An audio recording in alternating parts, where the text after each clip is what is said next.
Good morning, everyone. Welcome. This is Angela Coulter and Sarah Sieg Avagnoni. bringing you this week's Living Ascension. So, change. Yeah, we got a lot of that going on. We got a lot of talk about that going on. We got a lot of talk. We got a lot of not talk about it going on because there's huge amounts of resistance in Right. the collective as well as individuals.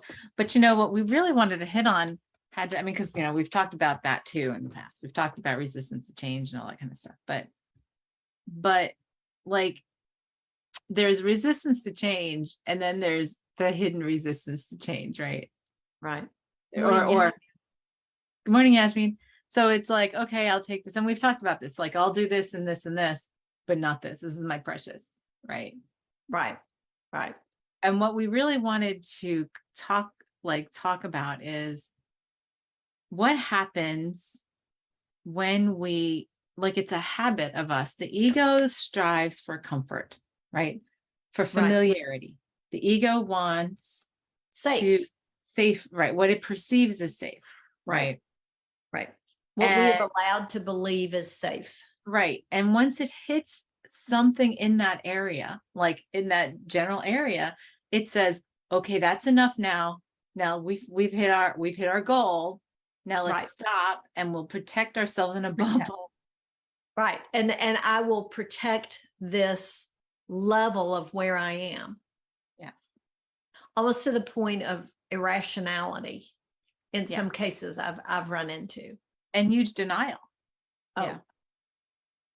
Well, and it's not even they don't even see it as denial, because it's just, it doesn't even penetrate that bubble. Right. It's that's denial, right? Right. And it's so unconscious. It is, because, well, that goes back to shadow work, right? Which we talked about last week on Halloween. Right. And what we make unconscious are things like we're ashamed of or we're afraid of, right? Things that we don't want to, things that we want to deny is part of ourself, right? Right. And so, and we are constantly, what we have embedded here in general is this innate value of defining yourself as good in the way that everything and everybody around you defines good, right? Right. A valuable. And honestly, for me, it came from the way I was raised and the reward I perceived from a certain behavior. Oh, when you said, "Oh, good girl, what a good girl you are for blah blah blah," or "What a good boy you are for doing this," and coming from parents who, are stretched thin, whether it's, multiple jobs, multiple kids, multiple responsibilities, multiple commitments, to the point where the reward was being the least burden to them. Mm-hmm. I mean, that really shapes or warps your sense of what you need to do. Mm-hmm. Right. And what you believe makes you a good person, right? Which then becomes your comfort zone. If you attain what that good person definition is, then that becomes your comfort zone. So if you believe being good is that out. Right. And you say, okay, so being good is not being a bother, like being able to minimize keeping the peace or whatever, then that's what the ego wants to attain, because then it believes it's accomplished its goal of being a good and valuable person based on what it was taught. So then that's what when you reach that, you strive to lock it in and do whatever you possibly can do to avoid changing that in any way. And say, I'm happy now. Right. Because I've attained this. So you attach the happiness to it, the fulfillment to it, like a sense of accomplishment.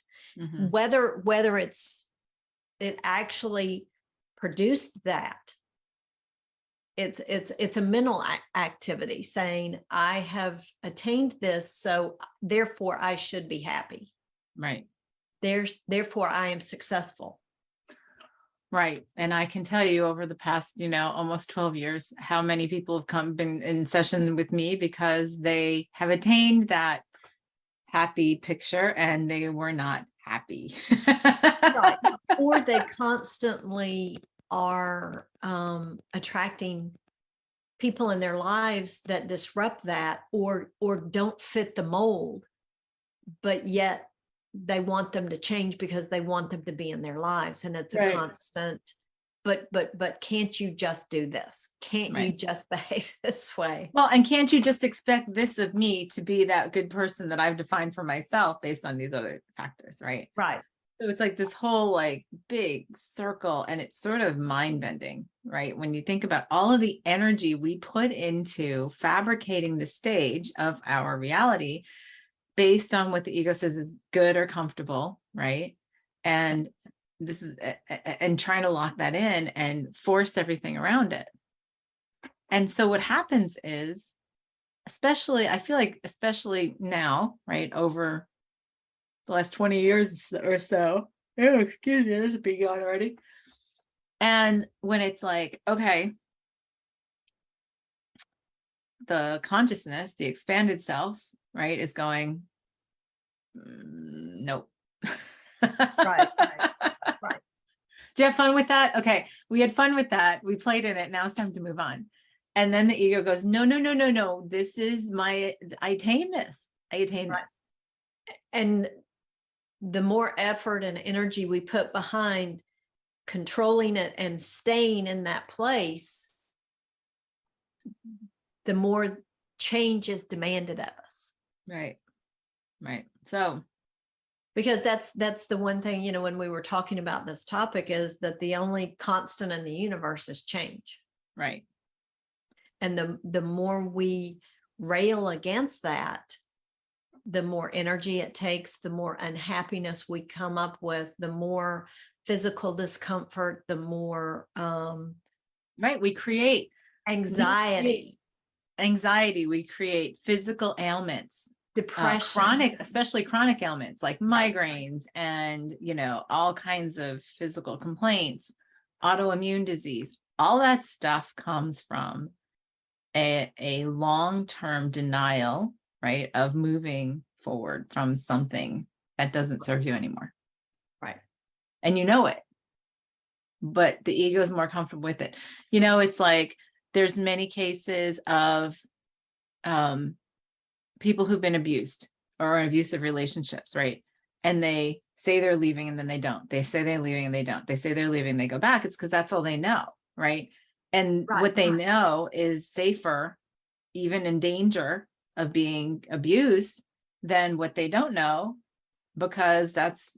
And they have a sense of mastery of that behavior. Right. And so I would rather participate in something that I'm familiar with and feel somewhat successful at than to venture into an unknown or venture into something that I might not feel as successful in. Right. Because then I'd have to face really underneath it insecurity, feeling of unworthiness, and like all kinds of stuff like that, So, and then we put in all of these things that fight the change. And we put so much energy into, being in wrong relationships, being in wrong jobs, being in wrong living situations, being in, things that are telling us loud and clear, it's time to do something different. Right. And like things will break, things will continue to break, things won't flow.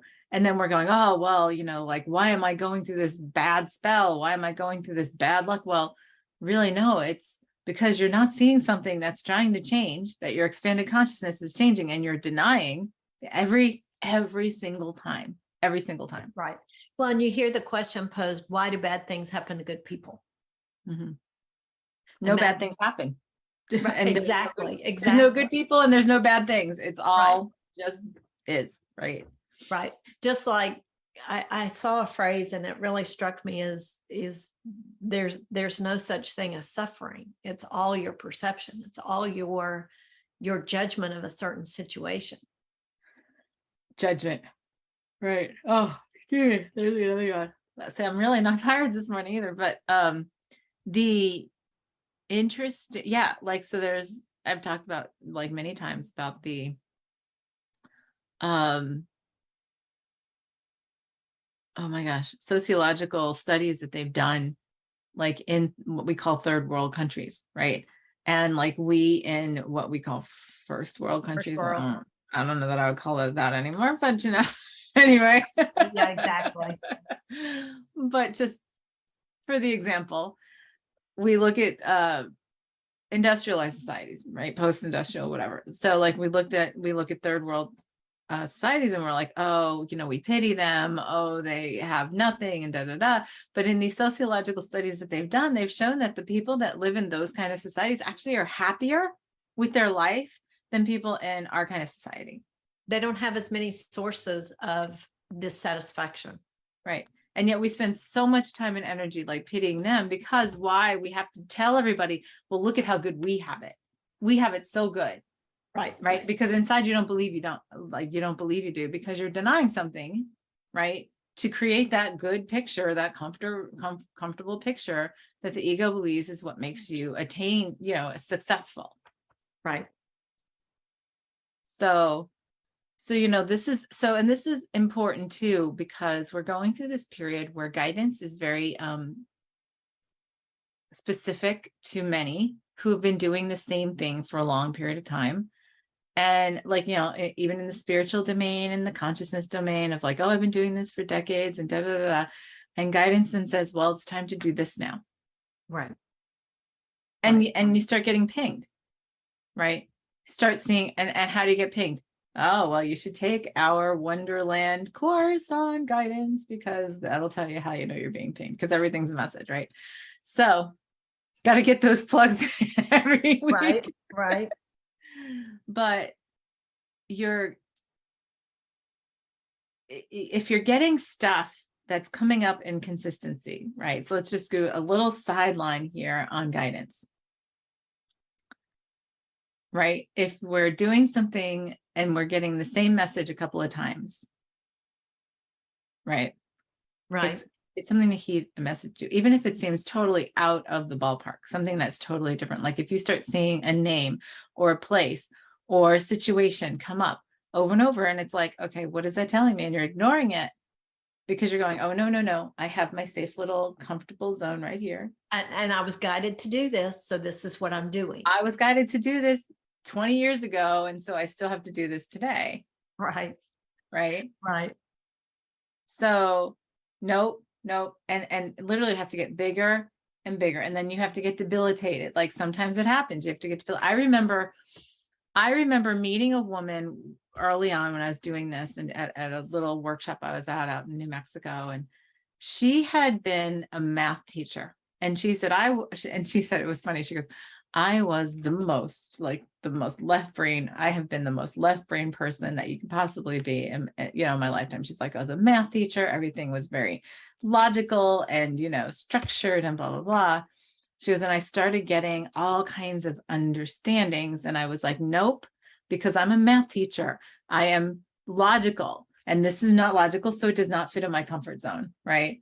And it kept on pushing on her and pushing on her and pushing on her until she got into a car accident and couldn't work for a while. Like she couldn't be a teacher for a while. Like she was literally debilitated. And then she's like, and then with not like the structure of being the math teacher and the logical stuff that I was doing every day that kept me in that place, like when I was laid on my back, then all the other stuff just started flooding in until I finally broke down and was like, okay, well, I need to look at this. Well, that's what happens. I've talked about my friend Anne, who says she comes on sometimes and she's like, oh, I'll always talk about this. And like, she had to go through a double knee replacement to start listening to her guidance that had been pinging at her for like 20 years, 30 years, something like that, to change direction. And so like, we build these things up until it gets to be a chronic illness that takes us down, something that takes us to a place where we can't do anything else. And we talk about this changing, like, that if we ignore messages, in the guidance thing, they get bigger and bigger, right, and bigger right. and bigger until you cannot not see them. Well, we talk about that shift that happens when the discomfort of staying the same outweighs the discomfort of making the change. Right. And that's when you hit that tipping point. I was looking for the quote that I had found. It's not the impermanence that makes us suffer. What makes us suffer is wanting things to be permanent when they are not. Right. Right. Yes. And there's always this attachment to safety, right? The idea of safety, right? And that was the one that I pulled out. There's the quote from Helen Keller. I can pull that one up. I can pull that one up quick. Right. I was going to do that and I forgot. Yes. I mean, safety is such a relative term. And it's not, just like everything that we talk about in our Wonderland program, it's not what you think. It has nothing to do with anything external. Right. The safety comes from within. So the quote is, security is mostly a superstition. It does not exist in nature, nor do the children of men as a whole experience it. Avoiding danger is no safer in the long run than outright exposure. Life is either a daring adventure or nothing, which I love the end part. And I've had that on my voicemail forever. But the point of that is, it's like, it's all the energy you put into avoiding, like, right. in fear, right? Of like, and that's the taking yourself out of presence, which we've been talking about for a year now, right? The taking yourself out of presence. We're in presence. There's nothing to fear because you're just here. You're just here. You're just now. Fear is about projecting or being afraid of something from the past. Yeah. Taking it's not staying in this moment. Right. What can I do right now? And and embracing and in enjoying and envisioning the perfection in right now, because that is the epitome of safe. Yes. Well, and we have put ourselves on such autopilot on what we've been taught, right? What we were brought up with, what our parents taught us, what our culture taught us, what our friends, taught us, what our school taught us, that, like things like belief systems, like people follow belief systems only because their parents and grandparents were part of it. And they really have no personal like investment, or their personal investment is only to follow in the steps of their family because that's what they have to do. Right. And, or to honor them or to, right. Instead of honoring themselves for what they believe and where they are. Political beliefs and stuff like that, like on the hot topic, for this week in the United States. But it's like, yeah, how many people just blindly follow what they were taught from their parents or what happened 30 or 40 years ago, instead of, wow, it's really interesting to see how people will completely talk about denial, put on blinders of denial, because it's like, well, that would cause me to have to change my stance or change my path or change my position or how I present myself or how I fit in. And therefore I'm not willing to do that because that would mean change. And we don't realize that's a change denial thing. Right. And it would lose, like, because it's part of my identity. It's what I was brought up with. It's what I was taught. And so you have all that stuff. And then you have your career and like the kind of house you live in and the kind of car you drive and the kind of job you have. It's all this stuff. And it's like, well, when you're getting pushed to change, it will come from the inside and it will get bigger and bigger, especially today. It will just continue to get bigger and bigger until you explode with it, literally. So the key is to, turn around and look inside, look at your guidance, look at your flow, look at what's banging up against you, that look at what's not working, that you're not acknowledging that it's not working. Right. You're I hate to use this term, but you're lying to yourself. You're fooling yourself that no, this is for me. This is for me. This is what I need to be doing. Yeah. And look for those words. I should be doing this. I ought to be doing this. Those egoic words. Yeah. Or I have to do this. Yeah. I just have to do it. And the more that we go, it's like, well, and we've been looking at that too. I mean, it's like, well, I've been looking at that myself, and it's like, well, okay, what could it look like today? What could I be doing today? What is there for me to do today? What is there for me to do now? And it might not seem to make sense Right. in the moment, because we usually have to put that logical box around it of, does it fit into what I define as acceptable in my reality, my comfort zone? Right. And if it doesn't, well, I mean, there are things. So I think back on things that even in a conscious state, when it came up in my reality, it was so out of my norm, right? That I had the massive throw up and temper tantrum and whatever. And that's an incredible amount of energy that we put into resisting, instead of saying, and it was like when I shifted and have committed to observing my reaction, right? Observing the ego, observing the triggers, right? Which has been for an extended period of time, but there are still times where it comes up and I'm like, blah, blah, blah, blah. But in the back of my mind, my consciousness is going, just step back and take a breath, don't project it onto others and let yourself have your little temper tantrum. And I do, right? And then it usually shows itself like, what am I resisting? What am I resisting? That's really what the question is. And I think that something that's important to note right now is we're not sitting here saying that everything you do is wrong and that you're not listening to your guidance. It's, you might be surprised at how much energy it's taking that you're unaware of staying where you are. Yes. And that in just taking that moment to say, I'm open to all possibilities, to see, oh, that creates a level of discomfort I was unaware of. Right. Because who doesn't want to be open to all possibilities? Mm-hmm. Who doesn't want to win this Powerball? I mean, who doesn't want that kind of new circumstances in their life? But if you're holding yourself in this smallness that you're totally unaware of, you on some level are pining or longing for something different, but you're just not hearing it. Right. Yeah.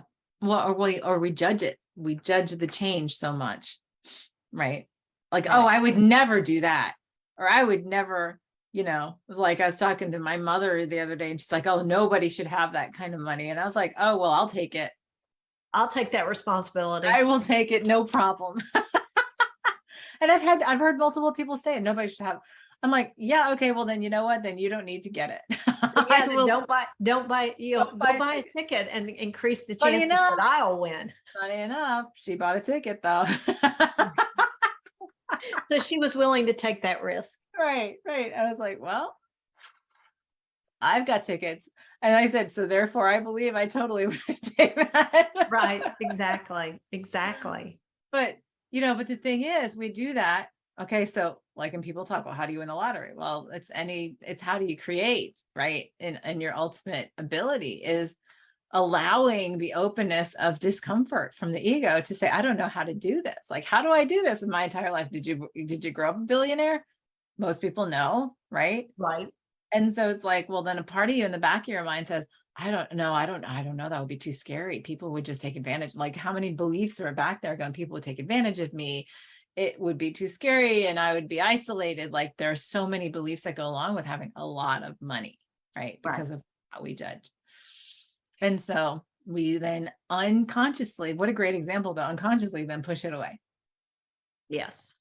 We might walk through the steps, but then deep down, you don't believe you should get it, right? You deserve to get it, or you'd ever get it. Oh, well, it's like I've heard my mother for years, she does the lottery ticket. Oh, well, it's not in my cards. Well, then why are you still buying the lottery ticket? Right. Exactly. So well, and is it to prove that, yeah, you're right, it's not in your cards? Yeah.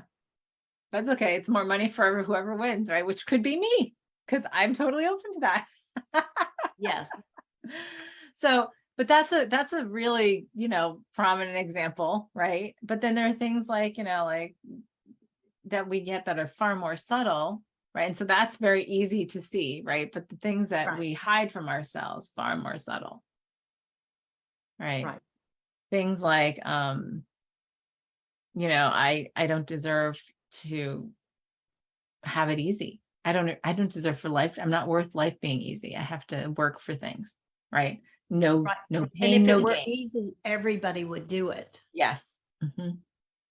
Well, is the concern that it is easy? Right. And why do you care if everybody did it? Because then everybody would be, like fulfilled. Exactly. What if we changed the whole world so that we all decided it was just going to be easy and we All are agreed millionaires. all of it? Oh, well, that's just not special then. Right. And that doesn't make me special.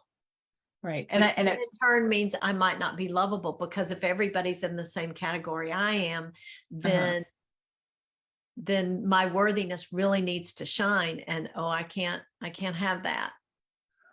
Right. Right. And it's funny because some of the biggest resistance I've had, in teaching Trinity and whatever over the years has been when I tell people, yes, because the biggest thing that we strive to talk about, we talk about, oh, I'm a healer. Oh, I have special abilities. Okay. You absolutely are special, and everybody is special, which Right. means nobody is special and everybody is special simultaneously. Right. And what I always say is we all have the access to those abilities. It's how we utilize them in our individuality that makes it unique and special, but it's still the same abilities, just expressed differently. Right. Yes. So, and there's nothing that's not making it less important. It's just acknowledging that it's not a hierarchy, right? It's taking away the hierarchy. And that's what we do all the time, right? We're always saying, well, I'm better than this. I have to be better than this kind of person, this kind of situation, these kind of people. I have to do better. And so then we get to that comfort thing that the ego says, well, this shows that I'm better because I live in this house or this neighborhood or I have this car, I have this job, or blah, blah, blah, blah. Have the spouse and the dog and the white picket fence and the 2.5 kids and da, da, da, da, da. Right. And I shop here. Right. Right. I mean, how many times people say, oh, well, I get all my stuff here. And and it's all this kind of, these are embedded and we promote it. Like we talk about, I think we've talked about it multiple times in the past several weeks, right? In the commercials, the commercials all tell you to do that. Right. That's Absolutely. What marketing is. It's all psychology. It's all brainwashing. Manipulation. Right. So the brainwashing sounds too extreme. Manipulation. Right. But the thing is, we allow that to happen. That's part of what we believe. We're available for that. Yes, we are. So it's not that we're judging that. It's just calling attention to where is it that you're running up against roadblocks continuously. Limitations. Where are your limitations? Right. Because that's what's showing you where your resistance to change lies. Right. And it might not be what you think it is, as it always is, right? We always say, how many times have we said that, right? Right. So it might not be what you think it is. It might not be it might be presenting one way, but the question to ask is, well, why is it presenting this way? Why is this presenting in my reality? And why is it presenting this way? Right? What is there for me to see here? Which then you translate as, okay, in this moment right here, right now, what is there for me to do? Right. In this new state of being, yes, what is there for me to do?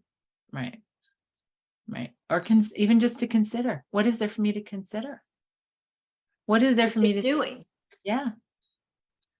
And so it's just, and it's so challenging because I know because you and I are continuously uncovering things within ourselves, such minutia of things that we're hiding and we've been hiding from ourselves. And we are committed to doing this work day in and day out.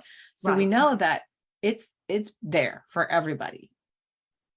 And it's a challenge beyond saying, maybe that's what our intention is today, is committing yourself to seeing those denials, committing yourself to seeing the friction that's being caused by the resistance to change, so that you can finally see it for what it is, the message to shift direction or give yourself a different option that you might not be. And it's not meant as punishment. It's not meant as to create any kind of hierarchy. Like, Right. I'm better than you because I've already seen this, or it's simply a coming home to who you are. Mm-hmm. Well, and it's another tool for us to come home to that. It's Right. another, And it's another form of self-care as well. yeah, absolutely. Yes. So I think that would be our intention, to open ourselves up to be able to see that. Lovely. Yes. Easy peasy lemon squeezy. And to do it with ease and joy and fun, shall we? And love. And love. Absolutely. And acceptance. So everybody take a deep breath, get comfortable, close your eyes, open your heart as we step out of separation back into wholeness and oneness. And we hold ourselves at the vibration where that is our truth. That is from where we exist, create, and experience.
All right.